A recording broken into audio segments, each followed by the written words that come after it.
Les chutes, glissades et trébuchements sont parmi les accidents de travail les plus fréquents dans le secteur municipal. Entre 2016 et 2018, en moyenne, environ 30% des lésions indemnisées par la CNESST sont liées à une chute, une glissade ou un trébuchement. Plusieurs éléments peuvent être en cause.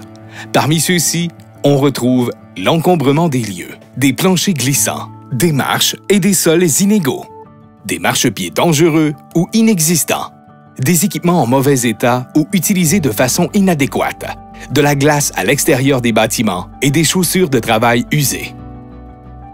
Les conséquences de ces accidents sont importantes, tant pour les personnes touchées que pour les milieux de travail. Les conséquences individuelles peuvent être diverses, tant par leur nature que par leur gravité. Il peut s'agir notamment d'une coupure, d'une lacération, d'une luxation, d'une fracture, d'une entorse, d'une foulure, d'une déchirure, d'une commotion cérébrale, d'une lombalgie, d'une hernie discale, d'une bursite, d'une tendinite, d'un décès. Il est important de rappeler que ces conséquences peuvent impacter la vie professionnelle, mais également la vie personnelle et le quotidien de ceux qui en sont touchés. En plus des conséquences individuelles, les chutes, glissades et trébuchements engendrent des conséquences organisationnelles.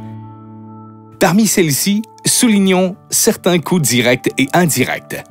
Ceux liés à l'absentéisme, au remplacement de la personne blessée et à la formation du remplaçant, à la gestion administrative du dossier lésionnel et à la perte de productivité et d'expertise.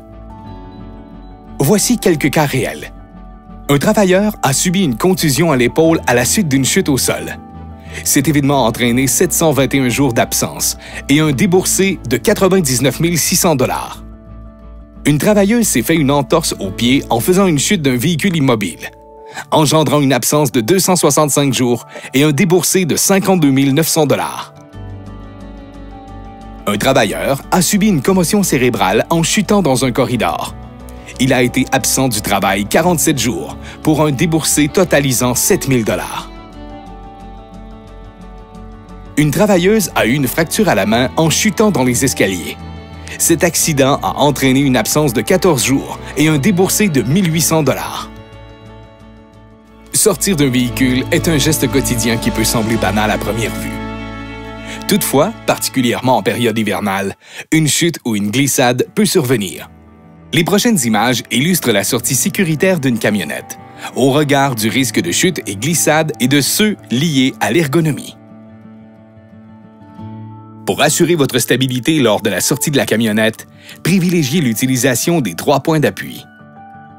Cette méthode réfère à avoir les 2 mains agrippées à une prise stable et le pied bien appuyé, ou une main agrippée et les 2 pieds bien appuyés.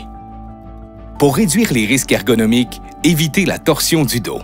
Pour ce faire, lors de la sortie, la tête, les épaules et les jambes doivent, le plus possible, tourner en même temps.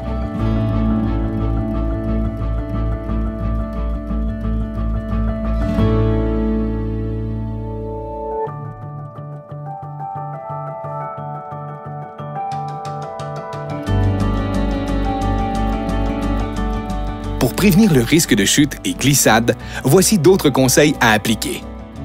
Avant de sortir du véhicule, analysez votre environnement et vérifiez l'état du sol. Y a-t-il présence de neige, de glace ou bien un trou? Redoublez de vigilance lors de conditions climatiques plus difficiles. Assurez-vous d'avoir des chaussures en bon état, lacées et dont la semelle est propre. Ayez les mains libres lorsque vous sortez du véhicule. Respectez la méthode des 3 points d'appui en utilisant des prises ou des appuis stables. Lorsque le volant est utilisé comme point d'appui, vérifiez que celui-ci est bien verrouillé. Et enfin, signalez rapidement les situations dangereuses à votre supérieur immédiat.